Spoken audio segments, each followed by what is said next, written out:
In this video, you're gonna witness Pakistani street food carnivore style. 4 kilograms, over 8 pounds of meat. We have to eat the whole thing. You have to eat most of it. I have to eat most of it. The sheer amount of meat that people eat here is off the charts. I'm like a samurai, but with delicious food on my sword. But first, let's back up. This is the city of Lahore in the Punjab province. If Punjab sounds familiar, it may be because India also has their own Punjab state right across the border.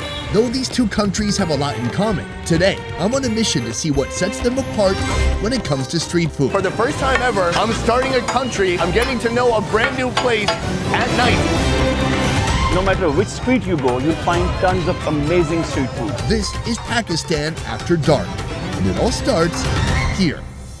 It has finally happened. After years of planning, I'm in Pakistan, baby. I'm here right now with my man, Javel. We're at a restaurant with about 7 tawas, these huge cooking platforms that are slightly recessed. It's a perfect place to kind of shallow fry food. Here, they're making chicken, but not just any chicken. This is a super spicy chicken. Tonight, I'm going for their best seller, the fiery, mouth-melting tawa chicken. Before hitting this oversized flat top, the chicken's already been par-cooked. Next, they add their own homemade masala containing white pepper, black pepper, ginger, saffron, and yogurt. Then add supreme quality cooking oil. What makes this dish special isn't the supreme cooking oil or the masala. It's this, a heckload of atomic level green chilies. Next, add lemon and cook until all the flavors blend together, becoming one glistening, fiery red hue. Finally, when it's ready to serve, the chicken is wrapped in a chapati and sent out into the world. This dish started with this restaurant, Arif Charhara, and this restaurant started over 40 years ago. We have the bread and we dig in straight. Do you actually eat the chilies? Yes, of course. Okay, is that respectable? All right, I'll give you that. She'll give me that. All right. Oh. Uh-oh. The thing about this is you can't stop eating it, Right. even if you're burning. Absolutely. A flavor explosion. And then, like the aftershock. You taste the lightning and then you wait for the thunder. Yes. Oh, that's pretty good. When you bite into the chicken, first you taste, oh, what is it? Like a little bit of a charring kind Yeah. of a thing. It comes from the tawa that they cook really? on. In China, what they would call wok hei. Yes. Like tasting the wok. It's like tasting the tawa. I want to really load this up. Let's do it. I got to go bigger. I got to go bigger. Load it up. I want to earn your respect. I can get the respect of a local. We have more chili. Is that good? Oh, no. Are you sure? Oh my God. We have a winner. Oh my God. I love it. Thank you. I want to say I'll regret that later, but I think pretty soon. Yeah, wait, count to 5. But it's so good. It's so good. It's so addictive. Luckily, on the side, we have a tiny bowl of yogurt to cool us down. You would hope. Joining me on this epic protein pilgrimage, Amna. Need to chug it down. She's a culinary student and a fashion blogger based in her hometown of Lahore. I'm here for about a week. It's not a long time, but it's enough to get a snapshot of food here in Pakistan. Now, I know not a lot of people know that Pakistan and India used to be one country called Hindustan. Yeah. I've been in India a lot. I've had a lot of food there. But what would you say differentiates food in Pakistan from India? I think northern Indian food is very similar. The kind of food you get in Punjab or Delhi, Amritsar, that's very close to the Pakistani food. But South Indian food or Bengali food, that's completely different. So the common factors I think would be that they're big on meat, we're big on meat. They're big on oil, we're big on oil. Yeah. Is that the prayer? Yes. About how long does that take? 3 minutes. This is a Muslim nation. What percentage of people here would you say is Muslim? Nearly all? Nearly all, yes. Very, very small percentage of minorities. India, of course, is a big population, so the diversity is much more too. Not just religion, but you know, the different regions have a very distinct culture. So it seems the other big difference would be that everyone's eating halal here. Halal, yes. So no pork, although not much pork in India anyways. Also in India, they don't eat so much beef. Okay, so that's a pretty notable difference right there. All right, this is a good start. We have a lot more to see. Our street food journey has led us here, a one-of-a-kind a la carte menu. What time do restaurants close here?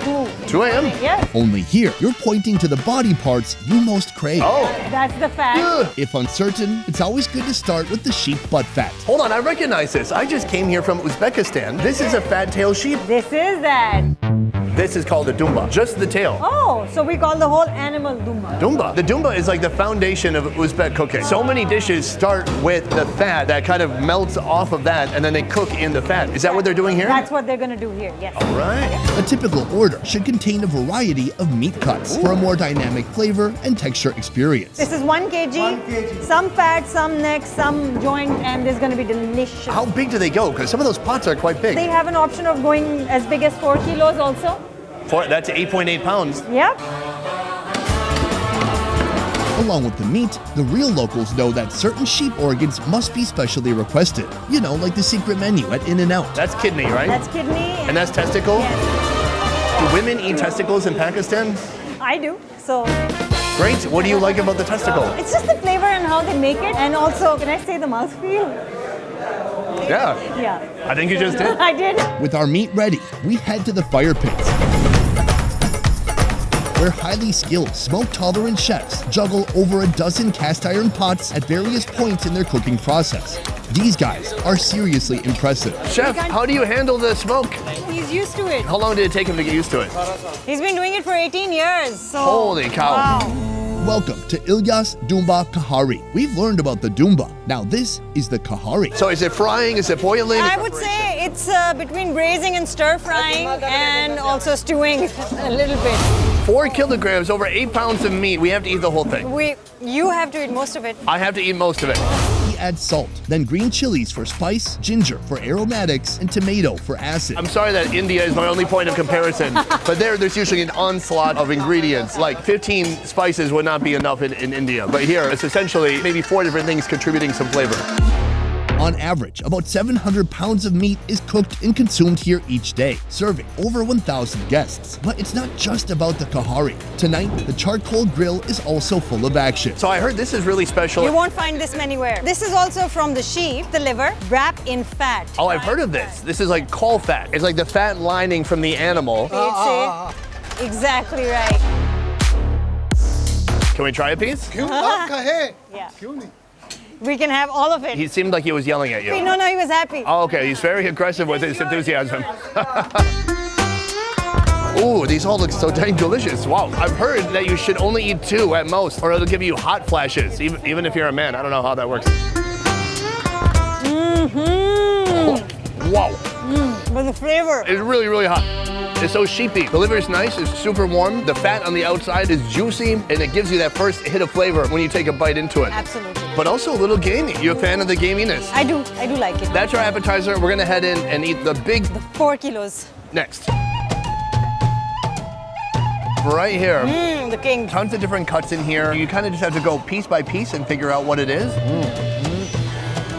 Oh. Wow. It is so juicy. I'm not surprised because he cooked it so long, but I just couldn't tell. Is it going to be tough? Is it going to be tender? Very tender. Over here. So this is called the Peshawari naan, also known as a khamiri roti. It's a different way of making it than a naan. Well, what's the difference between this and a naan? Because it looks like a naan and not so much like a naan-naan, which is what you're saying. The treatment of the dough of the naan. Are they more hostile towards it? They treat it badly? Oh, yes. That's good. It's interesting because you said maybe there's not a ton of differences between here and India, but I've never had anything like this in India. This is wildly different. Because this is from the northern parts of Pakistan.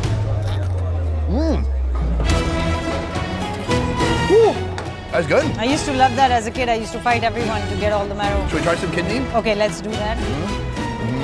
Livery, but not kind of like dry like liver. Really nice and moist. Oh, I'm looking for testicle? the testicle. How do you identify it? It's small. That's one way.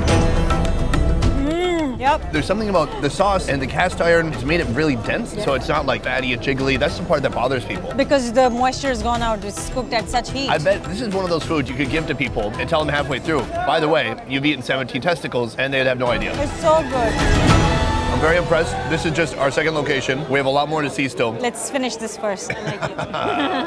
I tried to get out of eating 8 pounds of meat, but no luck.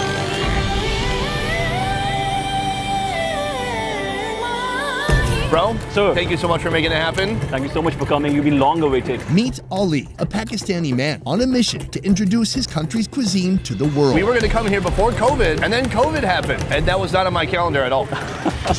He's the reason I'm in Pakistan for this series. But of all places, why start in Lahore? Lots of many cultures from different parts of Indo-Pak subcontinent merged here. So you'll find a taste of India, you'll find a taste of Middle East. Lahore embraced all those spices, all those cultures and made it its own. Does Pakistan need to distinguish itself from India when it comes to food? They are very high on spices. Here you find spices a bit more moderate and we love our meat. Yeah. So if you're the meat lover, Pakistan is your place.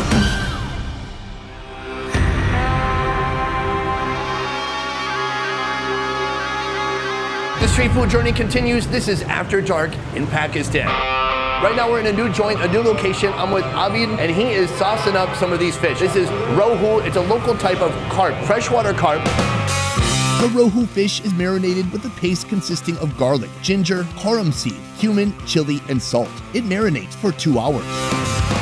From here, it's gonna head to the fryer. We're gonna fry the heck out of it and it's gonna taste delicious? Question mark? I'm not sure. I'm gonna find out pretty soon.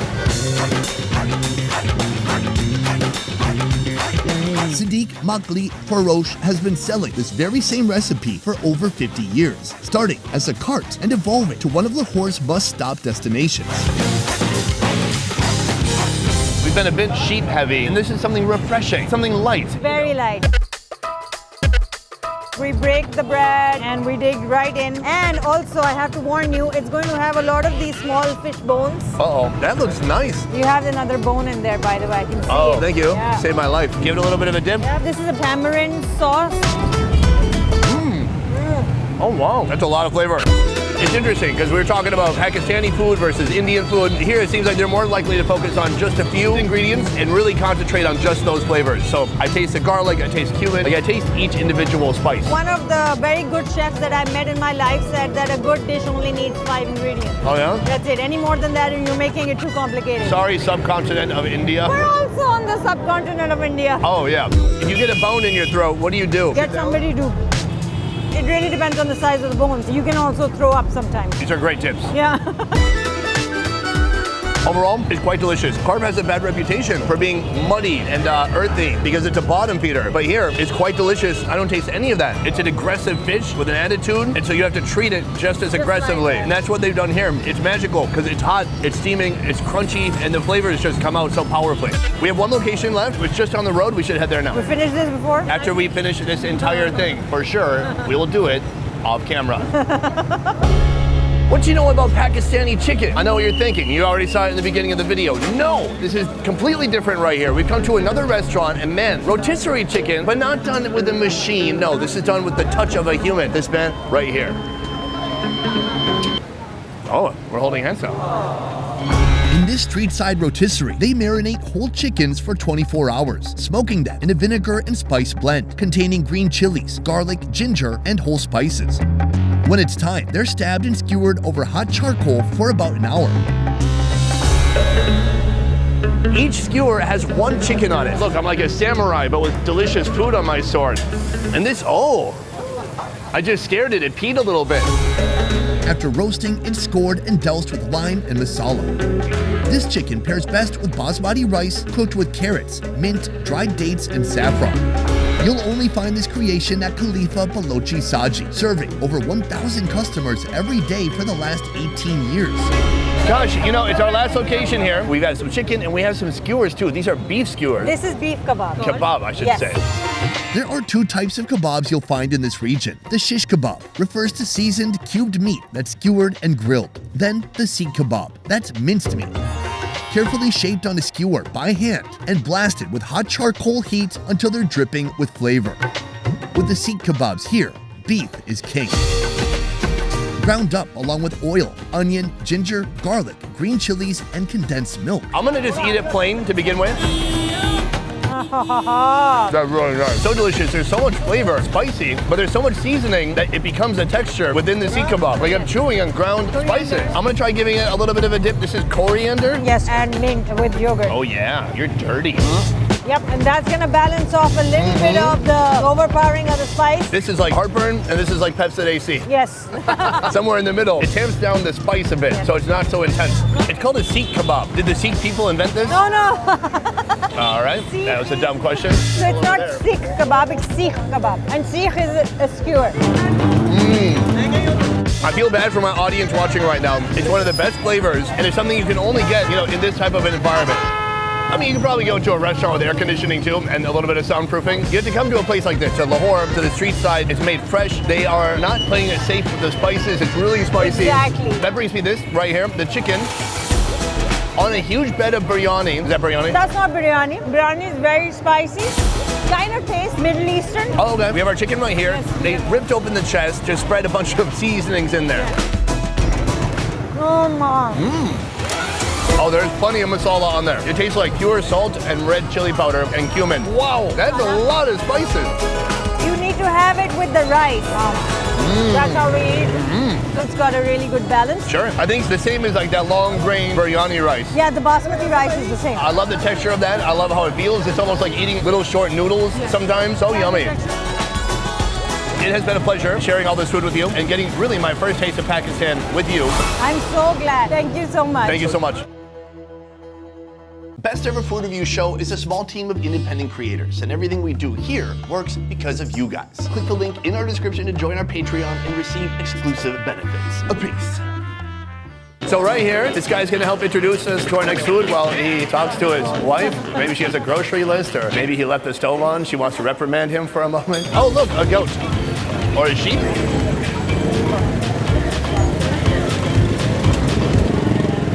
Huh? Oh, what's that? All right, so he cuts that up, then right through the bone. Oh, like a skateboarder who messes up on a half pipe. You don't want to be messing with this guy. Sir, you have my complete respect. That's hard to do. My dad only has 80%. Love you, Dad. Guys, that is just video 1 in Pakistan. There is so much more to come. We have an incredible itinerary, and that is thanks mostly in part to this man. Check it out. This is Ali. He's helping us. He's like really the local expert, local ambassador to this country, especially when it comes to food. And I just want to say thank you so much for that. Thank you so much for your words. It's just the first day. A lot of food is waiting for you in the next coming days. Heck yeah. I better jump on the elliptical. Guys, that's it. Guys, that is it for this one. Thank you so much for watching. I will see you next time. A peace. Do you want to say it out loud? Oh, I'll say it again. Do it now. Let's do it again. I'll say peace with you. Say peace now. Yeah. Say peace. Peace. Done. Cut.